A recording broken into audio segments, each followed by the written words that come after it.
দিয়ে দেবো বিলাতি ধনিয়া পাতা, তারপর দিয়ে দেবো আস্ত 2টা লেবু পাতা। 2টা লেবু পাতা আমি আস্ত দিয়েছি, পরে একটা ছিঁড়ে দিয়েছি। হ্যালো বন্ধুরা, আসসালামু আলাইকুম।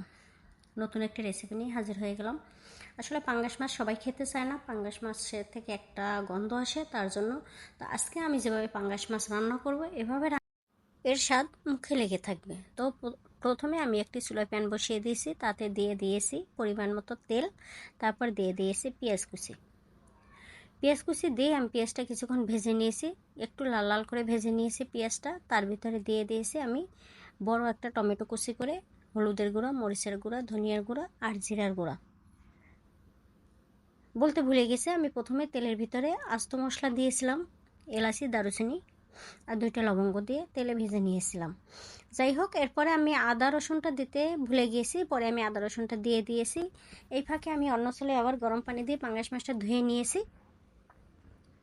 তো এই মাছ রান্নার সাথে থাকবে টিপস, পাঙ্গাস মাছ যদি আপনি সয়া সস, হলুদ আর লবণ দিয়ে আধা ঘন্টার মতো মেখে রাখেন, তাহলে পাঙ্গাস মাছের যে আষ্টে গন্ধটা থাকে ওই গন্ধটা কিন্তু থাকবে না।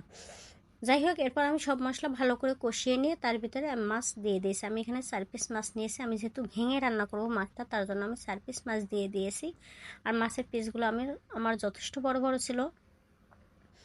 তো মশলা ভিতরে মাছগুলো দিয়ে মাছগুলো ভালো করে কষিয়ে নিচ্ছি। মাছগুলো কষানোর পরে এতে আমি দিয়ে দেব 2 কাপ পানি।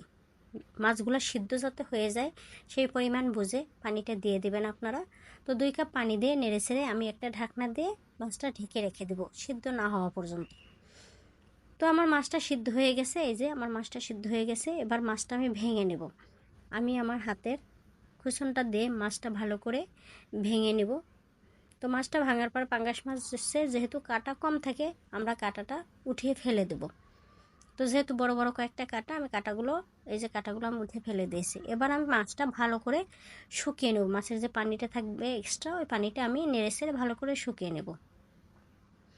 মাছের পানিটা শুকিয়ে আসলে এর ভিতরে আমি দেব ধনিয়া পাতা। ধনিয়া পাতা এখন বাজারে অত ছোট ধনিয়া পাতা পাওয়া যায় না, আমি হলো এটা ওই যে বড় ধনিয়া পাতা, বিলেতি ধনিয়া পাতা বলি আমরা, ওই ধনিয়া পাতাটা দিয়ে দিয়েছি। এরপর দিয়ে দিয়েছি আমি 2টা লেবু পাতা।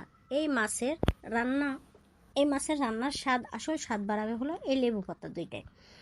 এই মাছটা যদি এভাবে কেউ রান্না করেন, অবশ্যই লেবু পাতা 2টা দিতে কিন্তু ভুলবেন না। অবশ্যই আপনারা চাইলে বেশি মাছ রান্না করলে বেশি দিতে পারেন। আমি যেহেতু কম মাছ রান্না করেছি, তার জন্য আমি 2টা লেবু পাতা অ্যাড করে দিয়েছি। আমার মাছটা একবারে শুকিয়ে গেছে, এবার আমি মাছটাকে তুলে নেব একটা বাটিতে।